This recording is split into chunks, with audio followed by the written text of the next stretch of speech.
magandang umaga, Metro and Mega Manila.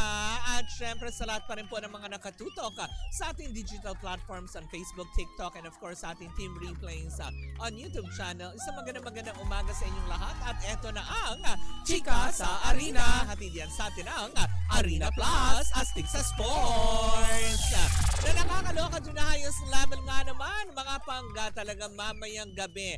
Ay talaga nga naman, malalaman na natin kung talaga nga bang may magbibigay na nga ba na naman ng laro or gagawin na namang laro ang laro, o diba? Kung saan nga naman magtutuos para sa third game mamayang gabi para sa PBA Commissioner's Cup ang TNT at Barangay Ginebra, hindi ba? Tuluyan na nga bang muling bawiin ng TNT ang pagkapanalo para makamit ang 2 wins and 1 loss or kukunin din ng Ginebra San Miguel ang panalo ulit mamayang gabi? Well, papakatutukan natin yan para sa third game sa best of 7 na final round. Naksantari parang boxing final round, diba? Na nakakaloka. Kaya, Diyos ko Lord, para sa mga Barangay Ginebra fans, tayo magsama-sama at magkapig-bisig muli para tayong iwagayway natin ang bandera ni Scotty Thompson. Bakit? Diba? Na syempre, team siya ng kabilang siya sa Ginebra, diba? Kaya nga naman, antabayanan natin yan mamayang gabi. Well, in the meantime, mga pangga, tumungo naman din tayo sa papalapit ng matapos na elimination round para sa Eastern and Western Conference ng NBA Games. Although medyo mahaba-haba pa ito, pero papalapit na nga para mag-trim down na, diba? Para umusad nga ba sa semifinals o quarterfinals na ito, hindi ba? Pero ngayong araw na ito, Mare, naglaban ang Hornets at Hawks. Kung saan nga naman, diba, ng bongga, ay, ayan, tinalo sila ng Hawks sa score na 134 against sa Hornet na 102. Samantala naman tinalo ng Celtics ang Nets sa score na 104 against 96. Samantala ngayon ay naglalaban pa rin para sa second quarters. Quarters talaga, ang dami nun.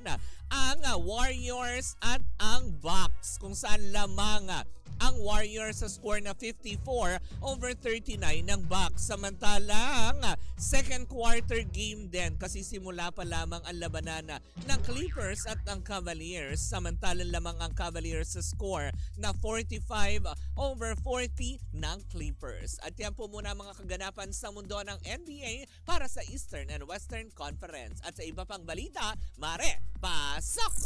Mare, alam mo ba na hindi lang dito sa Pilipinas nagbabakbakan sa basketball? Ay, saan pa ba? Dahil Mare, pinangunahan ni Sumaya Sugapong ang UC San Diego Women's Basketball Team sa kanilang makasaysayang Big West Tournament Championship.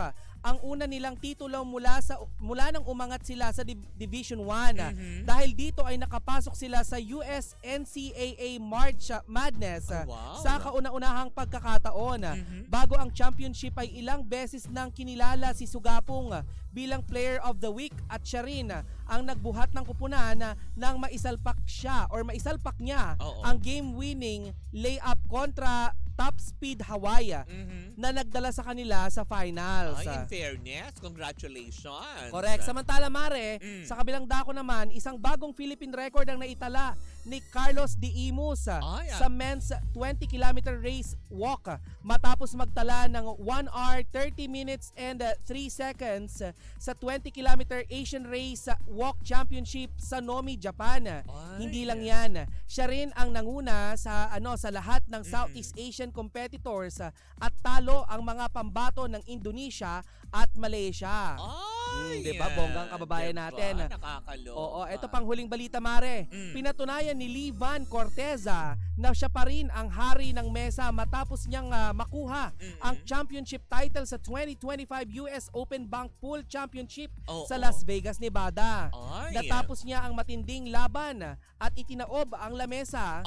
Bakit? Sa final round sa score na 6-3 para makuha ang corona. Akala ko nagmaoy. Hindi sila nagkinuman.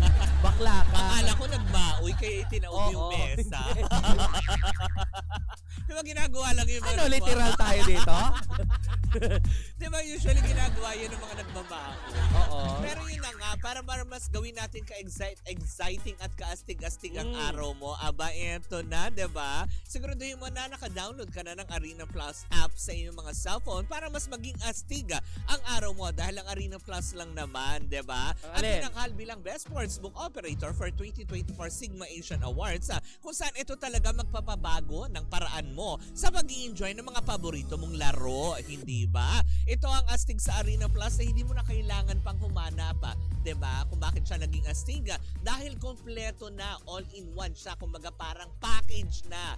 Andiyan na ang latest results, andiyan na ang latest games happening worldwide yan ang mga laro tulad na lang sa PBA, NBA, PBL, soccer, basketball, volleyball, boxing at marami pang iba.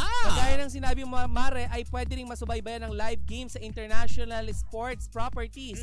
Local at international ito At saka hindi ka na pwede, alam mo yung sinabi mo kanina, napakalaking tulong ng Arena Plus kasi hindi ka na kailangan pang tumingin sa ibang website diba? para ng latest scores.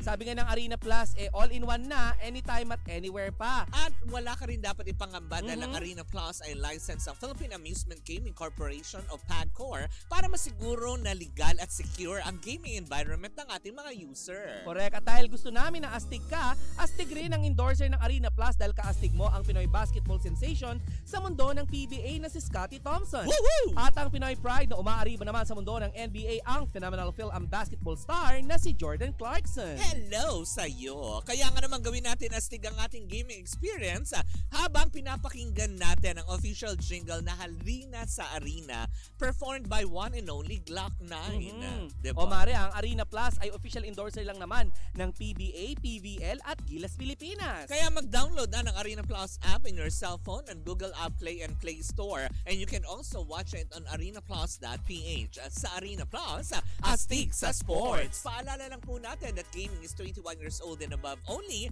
Keep it fun, game responsibly. At dito na po natatapos ang ating Chika sa Arena. Hatid yan sa atin ang Arena Plus, astig sa sports. Pero iba. We are number 106.7 Energy FM. Pagka, huwag mong sabihin radyo. Sabihin mo. Yon! Hello pa rin mo sa ating mga Pangga Metro and Mega Manila, sa lahat mga bumabiyahe ngayon. Sa magandang araw po sa inyong lahat. Correct. Ayan, diba? Cool lang po kayo, chill lang, wag iinit ang ulo, diba? Gaya pa rin ang aking madalas na sinasabi at nakasanayan na natin na talagang traffic na sa Pilipinas. Oo. Diba? At saka Mare dito, lalo na dito sa may parting Santa Mesa at saka San Juan. Kanina ewan ko kung anong meron, bakit sinara nilang ilang kalye. Alam nyo, yung mga kumakandidato, ito pwede ko lang sabihin sa inyo na huwag kayo magpasara ng kalye. Ngayon pala nagpapakilala na kayo. Ay, diba? Parang huwag kayong sumabay sa rush hour ng Correct. mga taong, alam mo yun, naghahanap buhay. Kami po ang pagsisilbihan yung mga taong bayan. Huwag niyo po kaming abalahin dahil nagbabayad po kami ng buwis. Napampasweldo sa inyo. Diba? Naku, kaya sana wag po kayong maging abala, lalo na nagpapakilala pa lang kayo. Oo, diba? Tsaka magpakilala kayo weekends para lahat sa tahanan. Alam mo, tama ka. Dapat diba? nga, diba? Weekends talaga dapat sila, weekends para lahat ng mga talagang, alam mo yun, nasa legal na para, alam mo yun, bumoto. Oo. Diba? Nasa tahanan nila yan. Dahil kung weekdays kahit ganito kaaga, halos lahat ng mga botante po, wala na po sa tahanan nila. At saka utang na loob, huwag kayong magwangwang at saka ine-escortan pa kayo, ha? Ang taray. Tigil-tigilan nyo yung ganyan, pa-VIP kayo kasi kaya nga kayo pumasok sa public service para maging diba, maging parte kayo ng masa. Hindi, wag niyo namang iparamdam sa mga tao na mas nakakataas kayo kaysa sa kanila, diba? Na mas ay naku, grabe, ang aga namang init-init. Oo, kasi Mare, diba? Kahit ang lamig-lamig dito sa na-late ako dahil hindi ko lang nakita kung sino yung kung talaga sino yung ba? politiko na yun Pero feeling ko mataas ang posisyon dahil may mga media. Ay, talaga ba? Oo. Ay, may pa-camera. Oo, may mga pa-camera na. Nandito na ako kailangan nandiyan na yung mga media. Ay, talaga ba? Oo, yung mga ganyan. Tigil-tigilan nyo yan. Nakakaloka to the highest level. Pero ito, mas mainit pa ang ating ichichika for today's video. Dahil nga naman, Mare, marami nakapansin, lalong-lalo na sa mga kapamilya fans, diba? Na matagal nang tumututok pa talaga, simula't simula na magbukas ang bahay ni Kuya sa PBB editions, hindi ba? Pero ngayon kasi alam naman natin, very much aware tayo na lahat nga naman ngayon ay nakatutok dahil ito'y pinalalabas sa Kapuso Network. Pero ang nakakaloka dito, Mare, napansin ng mga netizen, lalong-lalo na ng mga kapamilya fans, na para bang sa bagong ruling na inilabas kasi ngayon. Ano ba yung ruling na yan? Alam mo yun, ng PBB, ay parang medyo nadedehado ngayon ang kapamilya stars na parang pumapabor ito lahat kumaga sa sparkle artist. Alam mo kung bakit? Kasi naglabas ang bagong ruling ngayon na nagkaroon ng parang duo. Kung saan nga naman na ang bawat kapamilya stars ay merong magiging kapartner na sparkle artist. At ang system ngayon, Mare, mas gumulo. Bakit? Diba? Kasi nga naman, pinag-pair-pair nila. So, ibig sabihin lang nito sa bagong ruling ng PBB na kapag na-nominate ang isang kapamilya star, kasamang manonominate yung partner niya nga, alam mo yung kapuso star. Sino ka-partner ni Snare? Ay, iwalay niyo si Snare! Maluloka ka dyan, nag-react yung mga tao. Oh, bakit? Kasi kumaga parang, ayun, bukod dun sa kumaga na-nominate, kunwari pag na-evict din kasi kaagad, kunwari si Snare ma-evict ka, diba, na yung partner niya is ma-evict din kasama. Hala! Kahit hindi sila nominated. Ganyan. Kung na-evict yung partner ni Snare, pati siya madadamay. Oh, diba? Eto nga kasi ang nakakaloka, ang naging ka-partner pala nitong si Snare ay si AZ Martinez ng Sparkle na medyo kinaiiritahan ng lahat na sa loob ng bahay. Ito yung Yan yung kamukha ni Gigi Delana, di ba? Oo, ito yung naghayag ng kanyang paghanga kay Dustin Yu, na kapwa niya sparkle artist, na hindi pinapansin ni Dustin Yu kasi nga yung jowa pala nitong AZ Martinez na to ay kaibigan niya. Hala, Kumbaga parang kahit alam mo yun, nag-walk out talaga doon. Ilang araw pa lang Oo. Sila doon sa PBB, tapos naghayag na siya? Kumbaga naghayag lang siya ng paghanga kay Dustin Yu. Pero alam mo yun, kasi parang meron silang chemistry test na tinatawag eh. Parang nagkamali siya nung sinabi ni AZ sa kanya na I like you. Biglang tumayo si Dustin, na kumbaga parang yun pala, ay parang nire-respeto pala niya itong yung jowa. Oo naman, ang tawag doon delikadesa. Pero kasi Diba? Mara, sa loob ng PBB, sabi nga ni Mariel Rodriguez sa mga interview, hindi mo daw talaga maiiwasa ma-inlove, lalo na kung yun at yung nakikita mo. Correct, Pati hindi si Bianca ba? Gonzalez, di ba na-inlove din kay Sanjo Marudo noon? Correct. Ang jowa pala mismo nitong si AZ Martinez ay si Larkin Castro. Oh my Castor gosh. pala. Larkin Castor, na kung saan nga naman sinaluduhan naman din si Dustin dahil sa pagrespeto niya, kumbaga yung bro code ng tinatawag. Sa ngayon, hindi pa natin alam kung ano yung mga susunod na mangyayari. Kaya dyan nagagalit, lalong-lalo na ibang followers ni Esdinger, na parang sinasabi na paano kung si Esdinger ang mag-grand winner. Di tangay-tangay si na parang tipong, talaga ba? Porket ba mas alam mo patok ang Kumaga, sabi nga ng ilan, siguro kaya ginawa ito dahil mas nangingibabaw kasi ang kapamilya stars, at pagdating sa online voting, alam naman natin na mas agresibo ang kapamilya fans, 'di ba? Kumpara sa Sparkle na pinag-partner nyo para mahatak ang Sparkle artist, 'di ba? Hindi naman sa pinangungunahan ko, pero Mare, parang ang naiisip ko, bibit-bitin ng kapamilya artist? O, 'di ba? Parang alam mo 'yun, sila ang bubuhat sa mga Sparkle artist. Sa totoo lang, mas marami nga akong kakilala sa Sparkle kaysa sa diba? sa kapamilya. Well, actually, dyan naman tayo nagkaiba, Mari. Oo. Diba? Kasi diba, aminado naman talaga ako na hindi naman ako tutok ng GMA. Diba? Mas marami akong kilala talaga na kapamilya stars. Diba? Lahat kilala mo yon? Hindi naman lahat. Pero parang yung mga bagu-baguhan, yung mga ganong aspeto, yan, syempre napapanood natin. Dahil syempre may social media. Pero alam mo, ang hinaing ng taong bayan, lalo ng mga netizen, hindi daw yan yung set of housemates na i-expect nila. Oo, kasi 'di ba? Bakit nawala si Emilio Daes? Yun yung sinasabi 'di ba nung unang mga listahan, 'di ba? Liza dapat Di Castro. 'Di ba?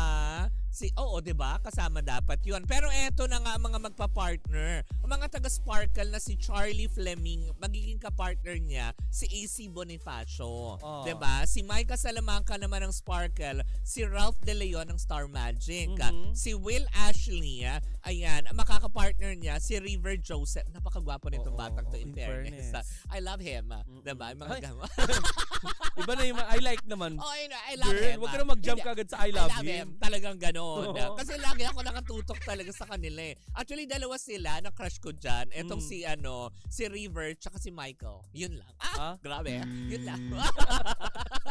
Eto na nga, ang makaka-partner naman ni Dustin Yu na crush ni AZ, diba? Ay si Clarice de Guzman, diba? Tapos si Josh... Tita Clarice. Oo, si Josh Ford naman ay si Kyra or si Kira Ballinger, diba? Tapos si Michael naman ito, si Michael Sager. Yan. gano'n. Ala. Yung mga partner niya si Brent Manalo. Uy, para mo ng anak yun. O, di ba? Okay lang naman. Bakit ba? Mapagkalinga ako. Anak na gano'n? May ganun bang anak? Di ba? Anak. Ang cute, anak. Asan yung hindi pa rin. Hindi pa anak.